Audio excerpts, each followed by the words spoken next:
안녕하세요. 오늘도 사연살롱을 찾아주셔서 감사합니다. 저는 50대 후반의 경기도에 사는 여성이에요. 무난하게 학창시절을 보내고 대학을 졸업하자마자 취직을 해서 쭉 회사 생활을 하다가 친구의 소개로 한 남자를 만났어요. 성격 좋고 매력적인 외모에 반한 저는 그 남자에게 적극적으로 다가갔고 그 남자도 저를 좋아하는 것 같았어요. 저와 그 사람은 6개월 만에 결혼을 했는데 결혼하고 보니 이 남자는 여기저기 여자들을 만나고 있었더라고요. 단순히 양다리가 아닌 문어다리였던 거예요. 저희 집으로 찾아와서 헤어져 달라고 울면서 호소하는 여자만 둘이었어요. 저는 너무 충격을 받고 결혼 생활을 3개월도 채우지 못하고 바로 이혼을 해버렸어요. 그때는 진짜 주변 시선이 무섭고 창피했고 밖에 다니는 것도 힘들더라고요. 괜히 사람들이 제 뒤에서 제 이야기를 할 것 같은 피해 망상에 시달렸어요. 그래서 회사를 그만둔 후 두문불출하고 집안에서만 몇 개월을 있었어요. 짧은 산책도 하지 않고 근처 슈퍼에 나가는 것도 꺼렸죠. 그러자 고등학교 동창이 저를 불러냈어요. 너 그러고 살다가 폐인된다. 큰일 나. 그러지 말고 우리 카페에 나와라. 나 일손이 모자라. 친구의 성화에 저는 카페에 나가서 일을 시작했어요. 처음에는 거의 얼빠진 사람처럼 서 있다가 주문을 받는 게 다였는데 저를 모르는 사람들을 계속 만나다 보니 다시 자신감이 생기더라고요. 무엇보다 친구 카페가 회사들이 많은 큰 건물 1층에 있어서 일에 바쁘게 몰두해서 사는 직장인들을 만나다 보니 저도 다시 생기 넘치게 살아야겠다는 생각이 들었어요. 내가 신메뉴 좀 만들어 볼까? 아침에 커피랑 간단히 먹을 빵으로. 그거 좋은데? 재영이 너 그런 거 잘하잖아. 라며 친구는 제가 만든 빵을 기대하겠다고 했어요. 저는 신선한 햄과 야채를 넣은 것과 잼을 고를 수 있는 토스트를 내놓았어요. 실은 집에서 잘 해먹던 건데 이런 걸 밖에서 가볍게 먹으면 좋겠다고 자주 생각했었거든요. 다들 저처럼 생각했던 건지 아침에 커피와 함께 샌드위치와 토스트를 주문해가는 사람들이 많아졌어요. 카페가 있는 건물 사람들뿐만 아니라 다른 건물 직장인이나 학원에 다니는 학생들까지 찾았어요. 이참에 네가 여기 매니저 좀 하면서 맡아줄래? 나 여기 말고도 시내에 카페 있잖아. 거기를 계속 붙어 있어야 하는데 여기가 자리 안 잡혀서 그동안 마음고생 좀 했거든. 재영이 너 있으니까 이제 한시름 놔도 될 것 같아. 너 진짜 나한테 맡겨도 괜찮겠어? 나야 해본다면 해볼 수 있는데 다 너무 믿는 거 아니야? 너 전에 회사에서도 식품개발부에 있었고 바리스타 자격증도 있잖아. 라며 선뜻 매니저 직함을 주고는 하루에 한 번만 들러서 체크를 하는 게 다였어요.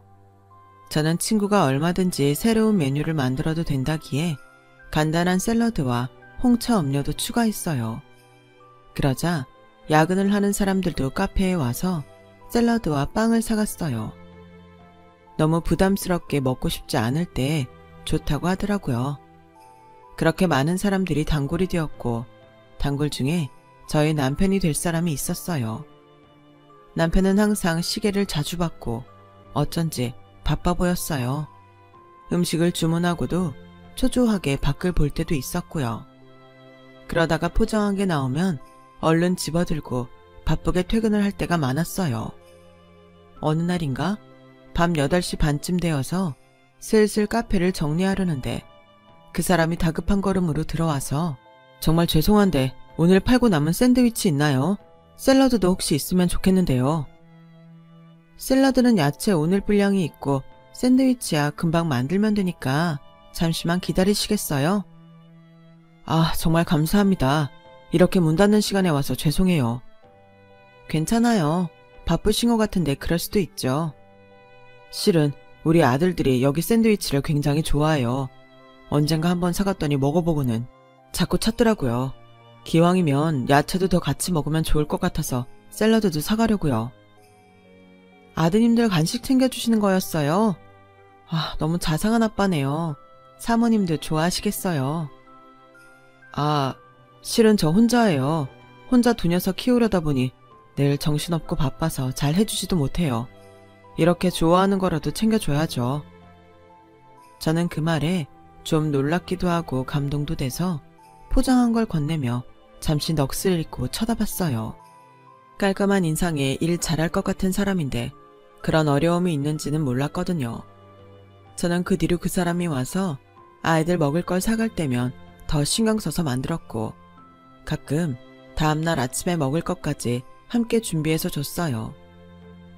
늘 이렇게 잘 챙겨주셔서 죄송해서 어쩌죠? 덕분에 제가 요새 많이 편해졌어요. 저도 일하면서 저녁이랑 아침 챙기는 게 얼마나 힘든지 아니까요.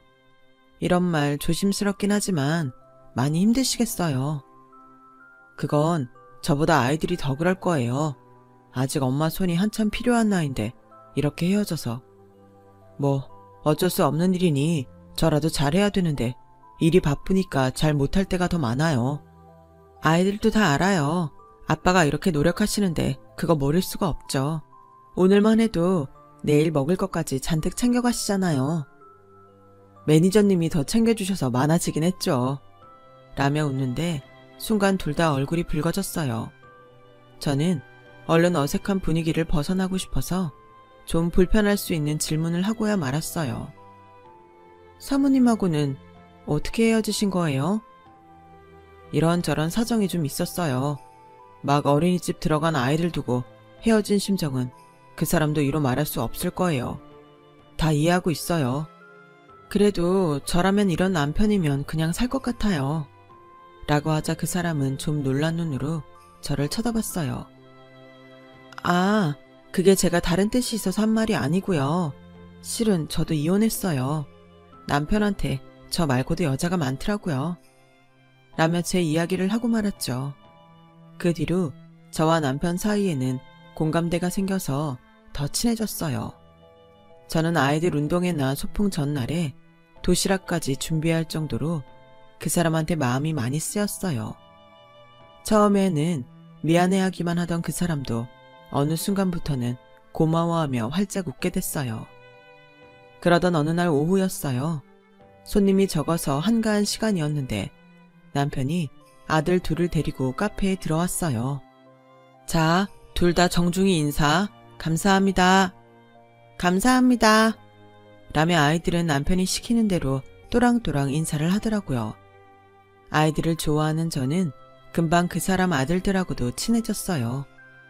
초등학교 3학년과 1학년인 두 아이는 또래보다 어딘가 의젓해 보였어요. 아무래도 자기들끼리 알아서 챙겨야 하는 게 많아서 그런가 싶어 짠하고 신경이 쓰였어요. 아빠는 직장에 있으니 모든 걸 다 해줄 수 없었을 테니까요. 한 번은 3학년인 큰아이가 아빠 몰래 카페에 왔더라고요. 내일 저희 학부모 참관 수업이 있는데 아줌마가 와주면 안 돼요? 아빠는 너무 바빠서 말도 못했어요. 다른 애들은 다 엄마가 오는데 아빠가 오는 것도 좀 싫고요. 저는 오죽이나 고민이 됐으면 이렇게 아빠 몰래 와서 부탁할까 싶어서 선뜻 그러겠다고 했어요. 그리고 친구한테 카페에 몇 시간 와 있으라고 하고 학교에 갔죠. 수업이 끝난 후 큰아이는 제 손을 잡고 고맙다며 신이 나서 활짝 웃었어요. 아줌마, 나중에 우리 반에도 와야 돼요. 어느새인가 둘째 아이가 와서는 저한테 달려들어서 제 몸을 끌어안고 놔주지를 않더라고요. 학교가 끝나고 두 아이를 양쪽에 거느리고 나오는데 느닷없이 큰아이가 이러는 거였어요. 아줌마, 우리랑 같이 살면 안 돼요? 우리 엄마 해줘요. 맞아요. 아줌마가 우리 엄마였으면 좋겠어요. 아, 근데 이거는 아빠하고 이야기를 해봐야 돼서. 아빠가 아줌마 되게 좋아해요. 그치 형? 맞아요. 우리는 아빠가 좋아하는 사람 보면 어떤지 알거든요. 라는데 저도 모르게 가슴이 막 두근거리기 시작했어요. 나중에서야 제가 학부모 참관 수업을 간 걸 알게 된 남편은 너무 미안해서 어쩔 줄 몰라 했어요. 너무 폐를 끼쳤네요. 이걸 어쩌죠? 제가 아이들한테 따끔하게 이야기 잘했습니다. 앞으로 이런 일 없을 거예요. 왜 그러셨어요? 저는 제가 좋아서 간 거예요. 남편은 놀라서 고개를 들고 저를 쳐다봤어요. 아무리 아이가 부탁했다고 해도 제가 가고 싶은 마음 없으면 가겠어요? 저는 민우도 정우도 다 너무 예쁘고 좋아요. 그러니까 아이들한테 뭐라고 하지 마세요. 저는 그 사람이 저한테 선을 긋는 것 같아 섭섭했어요. 남편은 잠시 머뭇거리더니 저기 주말에 시간 되세요? 저하고 영화 보고 밥 같이 먹을래요? 답례할게요. 라는데 저도 모르게 웃음을 지었어요. 그렇게 남편과 저는 사귀게 되었고 종종 남편 집에 가서 아이들도 챙기고 같이 놀아주고 숙제를 봐주기도 했어요. 해가 바뀌어도 저나 남편이나 둘 다 마음의 변함이 없는 건 알겠더라고요. 그런데 남편은 저한테 결혼하자는 말을 안 하더라고요. 정호 씨, 나하고는 계속 이렇게 지낼 거야? 아이들도 같이 살기를 바라는데 라며 제가 어렵게 이야기를 꺼냈어요. 나도 그러고 싶은데 우리 가족들이 너무 극성이다 못해 좀 선을 많이 넘는 편이야. 애들 친엄마도 우리 집 사람들 못 견디고 나간 거야. 아마 연락을 끊은 것도 그 사람들과 다시 엮일까봐 그러는 걸 거고. 사실 나도 힘든데 남이 와서 그런 걸 견디라고 하면 내가 나쁜 사람이지. 다시는 그런 실수 하고 싶지 않아. 그럼 실수 안 하면 되잖아. 우리 힘들지 않게 못 오게 하면 되는 거잖아. 근데 그게 가능할지 잘 모르겠어. 일단 해보기라도 하자. 나 당신하고도 같이 있고 싶고 아이들 엄마 하고 싶어. 내가 애들 엄마 해줄게. 남편은 제 진심을 알아보고는 말없이 손을 잡고 고개를 끄덕였어요. 저와 남편은 조용히 식사 자리를 마련해서 결혼식을 대신했죠. 저는 카페 사장인 제 친구와 가족들을 불렀는데 남편은 자기 가족은 한 명도 부르지 않고 전부 친구들로 자리를 채웠어요. 남편도 가족한테 받은 상처가 많았던 모양이더라고요. 남편한테는 형이 한 명 있는데 시어머니는 어릴 때부터 무슨 일이든 형 편만 들었다고 하네요. 어린 시절에는 아이니까 섭섭한 마음이 들 수도 있겠지 했는데 알고 보니 커서도 남편은 거의 구박덩이 취급을 하고 뭐든 형한테 맞춰준다는 거였어요. 아버지가 돌아가시고 그런 게 더 심해졌고 자기한테만 그러는 게 아니라 결혼 후에 아내한테도 그랬기 때문에 이혼을 한 후에는 집에 거의 간 적이 없다고 해요. 시어머니도 손자들 보겠다는 말도 없다더라고요. 친엄마인데도 어떻게 그럴 수가 있나 싶고 어리둥절했어요. 애들 친엄마가 참 똑똑하고 자기 주장도 강한 사람이었거든. 그러니 자기를 무시하고 막말하는 걸 더는 참을 수 없었을 거야.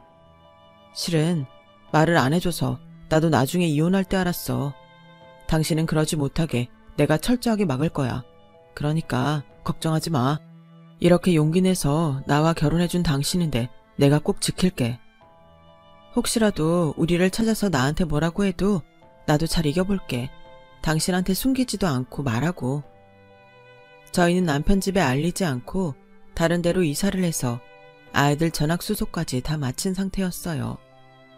저희 가족은 1년 가까이 아무 문제 없이 말 그대로 행복하게 잘 지냈어요. 아이들은 저를 엄마라고 하며 잘 따랐어요. 저는 아침에 남편과 아이들을 챙기고 다 나간 후에 준비를 하고 카페에 나가는 게 일상이 됐죠.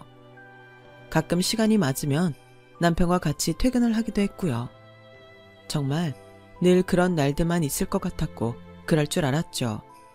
시어머니가 느닷없이 저희 집에 들이닥치기 전까지는요. 시어머니는 남편이 전화도 바꾸고 원래 살던 데에서도 이사를 간 걸 알고 회사 앞까지 찾아와서 퇴근하는 남편을 기다렸던 거였어요. 그런데 저하고 나란히 가는 모습을 보게 된 거고요. 시어머니는 그 뒤로 며칠 동안 조금씩 미행을 해서 저희가 사는 집을 알아냈더라고요. 화려한 명품을 치장하고 온 시어머니는 집안을 둘러보더니 다리를 꼬고 소파에 앉으며 못마땅한 표정을 지었어요. 집안에 여자가 잘 들어와야 되는데 말이야. 정원 사주에 여자복이 없다고 했었는데 해놓은 거 딱 보니 돈 있는 집에도 아니고 또 어디서 집 비슷한 거 골라다가 사나 보네? 라며 저를 노려보더라고요. 저도 질 수 없다는 생각에 같이 쳐다봤어요. 언제까지 니들끼리 이렇게 할 수 있을 거라고 생각했어? 우리 남편이 살아있었으면 대법관 올라갔을 사람이야. 니네 같은 거하고 상대나 해줬을 것 같아? 라더니 자리에서 일어나 안방으로 들어가 장안을 다 뒤지더라고요. 그만두세요. 여기 저희가 쓰는 방이에요. 이렇게 막 들어오셔서 들쑤시면 곤란해요. 이게 어디 버르장머리 없게 시어머니한테 큰 소리야? 야, 니네가 결혼식에 나도 안 부르고 형도 안 불렀다고? 너까지 우습게 하는 거냐? 우리 정화한테서 뭐 얼마나 받아먹었어? 폐물은, 가방은, 뭐 받았는지 전부 다 실토해. 저희 그런 거 안 했어요. 그러니까 이만 돌아가주세요. 그러자 시어머니는 쪽지 하나를 저한테 건넸어요. 너 정호 능력 있는 애라는 거 알고 호라비어도 접근한 거지? 딱 관상 보니까 답이 나온다. 너 같은 불려시들은 내가 잘 알아. 거기 써있는 거 다음 주까지 다 해서 집으로 보내. 안 그러면 니들 가만히 안 둘 줄 알아? 라며 쌩하니 안방을 나가더군요. 현관 앞에서 큰아들이 들어오는 걸 마주쳤는데도 시어머니는 눈길 한번 제대로 주지 않고 그냥 나가버렸어요. 큰아들은 조금 주눅이 든 것처럼 옆으로 피했다가 시어머니가 나가자마자 얼른 나한테 와서 안겼어요. 자기 친손자를 저렇게 본 척 만척하다니 왜 저러는지 정말 이해가 되지 않더라고요. 저는 남편한테 이 사실을 알렸고 그날 남편은 평소보다 더 늦게 집에 돌아왔어요. 아이들은 모두 잠들어서 둘이 이야기하기 딱 좋았어요. 당신도 전화를 하긴 했지만 민우도 전화를 했었어. 당신한테 폐물하고 혼수 준비해서 보내라고 했다며? 그 말은 왜 안 했어? 그거야 내가 어떻게든 처리할 수 있다고 생각했어. 혹시 그 말 안 해서 화난 거야? 그랬다면 미안해. 나는 당신이 너무 신경 쓸까봐 그랬어. 나는 당신도 그러다가 어느 날 떠날까봐 그게 무서워. 앞으로는 정말 하나도 빼먹지 말고 다 이야기해야 돼. 남편은 시댁에 가서 시어머니한테 다시는 뭘 요구하지 말라고 단단히 못을 받고 왔다고 해요. 남편 말을 들어보니 시어머니는 큰아들 사업자금을 메꿔야 돼서 돈을 받으려고 남편을 찾은 거였더라고요. 나 어릴 때 엄마가 죽을 뻔 걸렸다고 큰 무당한테 가서 구술했는데 그러고 싹 나았대. 그 무당이 큰아들밖에 엄마가 의지하고 살 사람 없다고 나는 엄마를 잡아먹는다고 했다나 봐. 그때부터 엄마 태도가 저렇게 싹 변해서 나한테 저러는 거야. 말도 안 돼. 세상에 어떤 엄마가 무당 말을 듣고 자식한테 그래? 아니, 어떻게 이럴 수가 있어. 당신을 찾은 것도 궁금해서가 아니고 형한테 돈이 필요해서라니. 진짜 너무한다. 제가 막 흥분을 했더니 남편은 제 손을 잡고 진정시켰어요. 나 정말 괜찮아. 당신처럼 좋은 사람이 옆에 있는데 이제 집에서 뭐라고 해도 신경 안 써. 우리만 잘 살면 돼. 라며 남편은 바로 다음 날 이사갈 집을 알아봤어요. 그리고 집이 팔리자마자 서울에서 좀 떨어진 곳으로 이사를 갔고 아이들은 또 전학을 가야 했죠. 아이들은 전혀 불만이 없었고 오히려 우리가 걱정할까봐 이사 온 데가 더 좋다며 밝은 모습을 보여줬어요. 정말 제가 다 미안할 지경이었어요. 집을 찾아오지 못하자 이제 시어머니는 남편 회사와 저희 카페로 찾아오기 시작했어요. 한 번은 카페에 들어오자마자 소리를 고래고래 지르더군요. 여기요. 이 꽃뱀면 때문에 내가 아들하고 만나지도 못하고 살아요. 저 년이 내 아들 피 같은 돈 다 빼돌려서 지엠이랑 형은 밥도 못 먹고 사는데. 어머니, 그런 말씀은 이런 명품 옷이랑 가방이 없어야 설득력이 있죠. 이렇게 잘 차리고 곱게 화장하고 그런 말씀하시면 누가 믿겠어요? 야, 어디다 대고 어머니야. 누가 네 어머니야. 혼수 하나 안 해온 년이 뭐가 잘났다고 어머니래.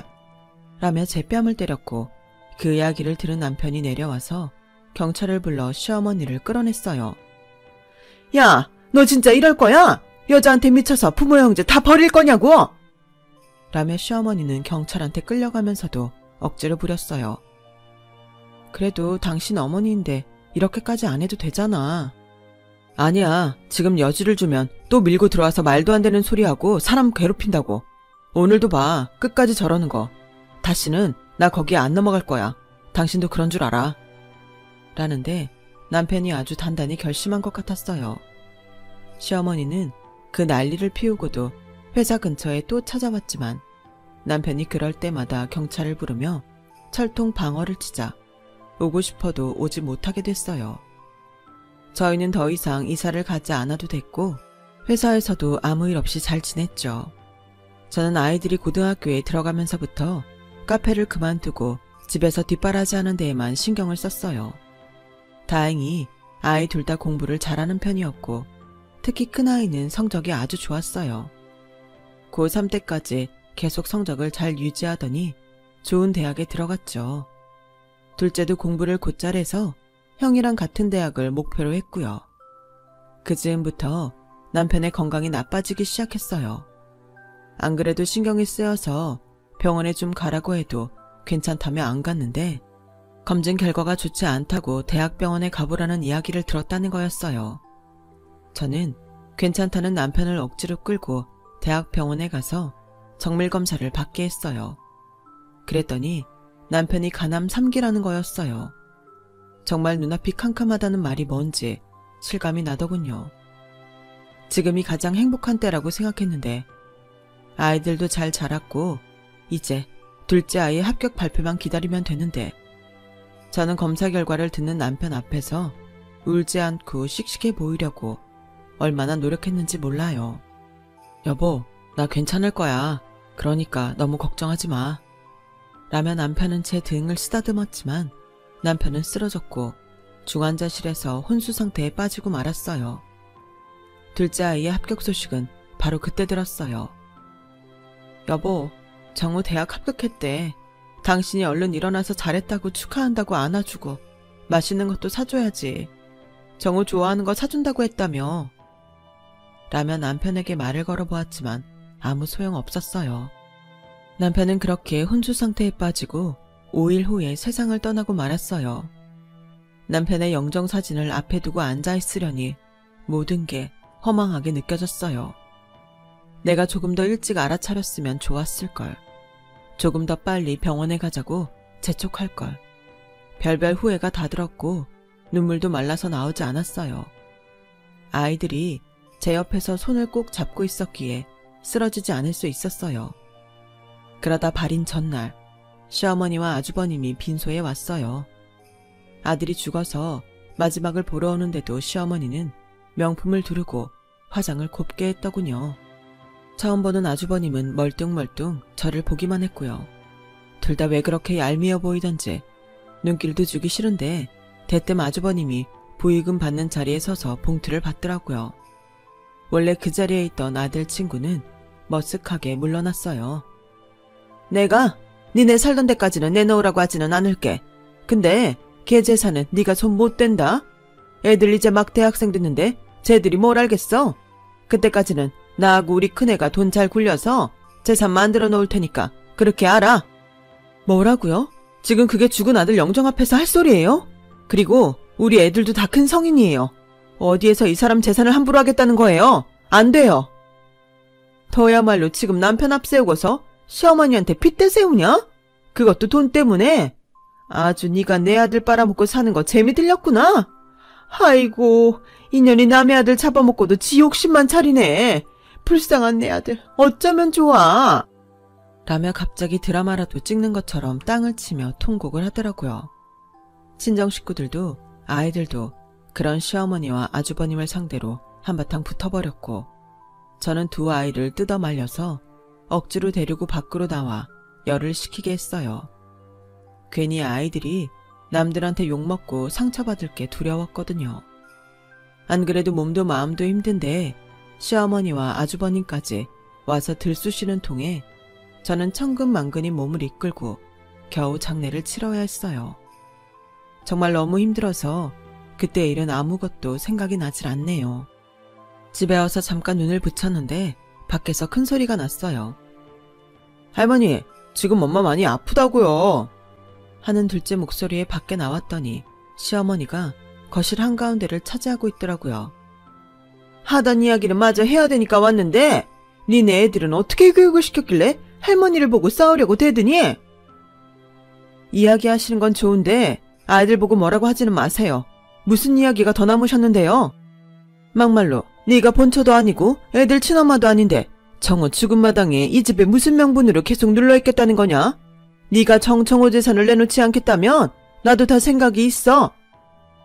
법적으로도 제가 그 사람 아내인데 뭘 어쩌시겠다는 건데요? 그래? 어디 네가 이기나 내가 이기나 한번 해볼까? 일단 이 집에 들러붙은 악한 것들부터 쫓아내게 내일 당장 굿부터 해야겠다.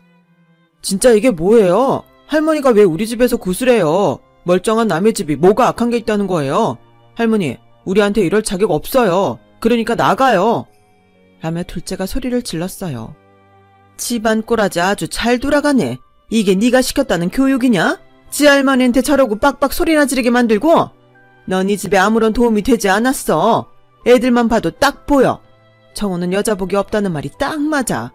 그렇게 말을 안 듣더니 결국 기 다 빨리고 지 먼저 가고 이게 다 지애미랑 형 나 몰라라고 살아서 이렇게 된 거야. 그만하세요. 그 사람까지 이렇게 말해야겠어요. 욕을 하려거든 저만 하세요. 저도 너무 열이 받아서 없는 기운을 짜내서 소리를 지르고 말았어요. 저는 다 알겠으니 일단 오늘은 돌아가라고 했고 그제야 시어머니는 똑바로 하라는 말을 남기고 돌아갔어요. 너무 힘이 들어 방 한가운데 앉아서 고개를 숙이고 있자니 남편 생각만 나더라고요. 눈물만 흐르는데 아이들 생각해서 크게 울 수도 없고 그저 입술을 깨물며 참는데 큰아들이 저를 보자고 하더라고요. 엄마한테 너무 미안한데 나 사실 친엄마 만났어. 나 대학 갔다고 축하한다고 선물 사주고 밥 사준 게 다야. 그리고 엄마한테 굉장히 고마워했어. 엄마가 못한 거 대신 해주셨다고. 미안해서 우리는 많이 못 만난대. 그런데 혹시라도 도움이 필요하면 꼭 찾아달라면서 이걸 줬어. 큰아들은 명함 한 장을 내밀었어요. 거기에는 아이들 친엄마 이름과 대형 법무법인 이름이 찍혀 있었어요. 아이들 친엄마는 변호사였어요. 저는 다음날 바로 아이들 친엄마를 만나러 갔어요. 직원에게 제 이름을 말하자 사무실에서 바로 나와서 저에게 90도로 고개를 숙이며 공손하게 인사를 하더군요. 제가 했어야 할 일을 대신하셨다고 생각하면 정말 몸둘 바를 모르겠어요. 분명히 살다 보면 제 힘이 필요할 때가 있을 거라고 생각했어요. 시댁이 그런 집이니까요. 그 사람도 희생양이었고요.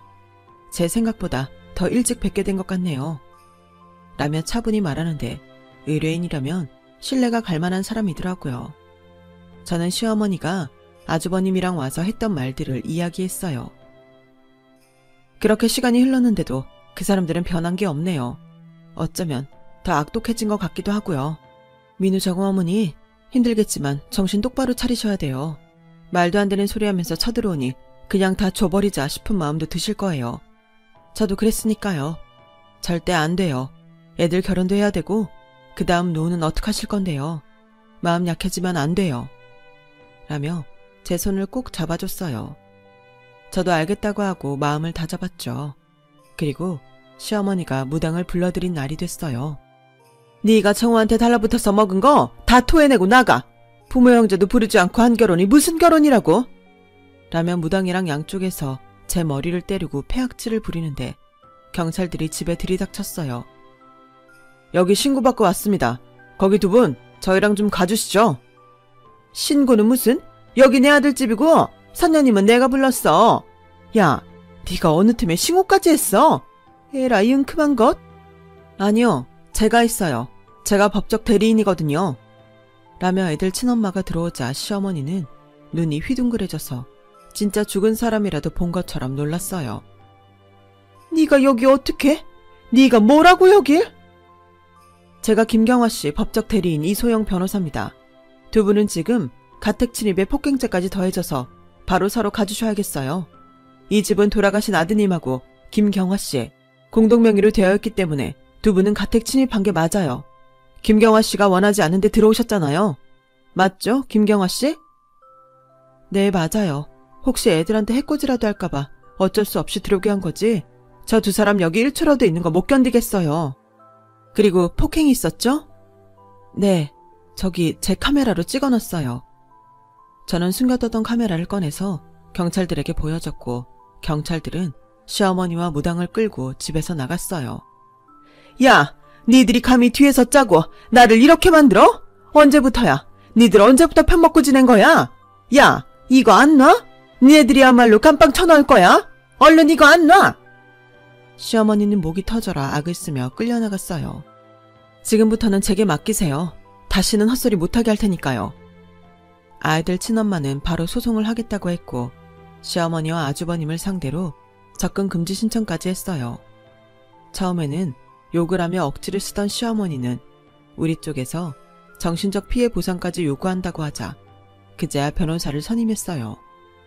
하지만 그 변호사는 시어머니가 억지를 부리고 있다는 것과 저와 아이들한테 어떻게 했는지 듣고는 하루도 안 돼서 사임했어요. 전혀 이길 승산이 없다는 걸 안 거죠. 시어머니는 저와 아이들한테 마음에도 없는 사과를 해야 했어요. 그렇지 않으면 굉장히 큰 돈을 배상해야 될 거라고 아이들 친엄마가 무섭게 말했거든요. 내가 좀 심했던 것 같다. 그러니 돈 문제는 없던 걸로 하자. 그게 어디가 사과예요. 정말 정신적 피해 보상 청구 들어갈까요? 제가 정말 잘못했습니다. 한 번만 봐주시면 다시는 찾아오지 않겠습니다. 시어머니는 결국 머리를 조아리고 싹싹 빌다가 돌아갔어요. 다시는 찾아오지 않겠다고 각서를 쓰고 공증까지 했고요. 정말 고마워요. 변호사님 아니었으면 저 진짜 쩔쩔맸을 거예요. 이걸 다 어떻게 갚죠? 무슨 말씀을요? 제가 그나마 조금 갚은 거죠. 우리 아이들 이렇게 멋지고 건강히 잘 키워주셔서 감사해요. 그러니 앞으로도 두 아이 부탁드릴게요. 라며 눈시울을 붉히는데 저도 눈물이 나서 그만 붙잡고 엉엉 울었어요. 이렇게 모든 일이 일단락 되나 싶었는데 시어머니는 미련을 못 버리고 애들 학교 앞까지 찾아가서 소란을 피웠다고 해요. 니들 엄마 보통 내기 아니다. 니네가 지금까지 다 속은 거야. 이제 두고 봐라. 니들 아빠 재산 다 들고 튈 거니까. 그 전에 할머니한테 맡기라고. 핏줄만한 게 어디 있어? 결국 아들은 그 자리에서 친엄마한테 연락을 했고 시어머니는 애들 친엄마를 보자마자 꽁지가 빠져라 도망을 갔다고 해요. 정말 코미디도 그런 코미디가 없었다는군요. 저희 집은 그 후로 애들 친엄마의 도움으로 시어머니한테 벗어나서 다시 평화를 찾게 됐어요. 아무리 접근 금지 명령이 떨어졌다고 해도 그 성격에 다시 찾아오지 싶어서 남편과의 추억이 묻어있는 집을 팔고 다른 곳으로 이사를 했네요. 그렇게 시댁과는 완전히 인연을 끊었고 아이들과 잘 살고 있어요. 아이들은 벌써 군대도 다녀오고 졸업도 해서 직장 생활을 잘하고 있고요. 저는 가끔씩 아이들 친엄마와 만나서 차 마시며 옛날 이야기를 한답니다. 아이들하고 같이 만나서 밥을 먹기도 하고요. 같이 나이 들어가는 친구가 생겨서 마음이 든든하더라고요. 이것도 다 남편이 남기고 간 선물 같아서 늘 감사하며 살고 있어요. 제 이야기는 여기까지예요. 제 얘기 들어주신 분들 모두 건강하시고요. 늘 행복하고 좋은 날만 있으시길 빌게요. 감사합니다. 여러분, 사연 댓글에 응원과 현명한 조언 부탁드려요. 좋아요와 구독은 저에게 큰 힘이 됩니다. 오늘도 좋은 일 가득하세요.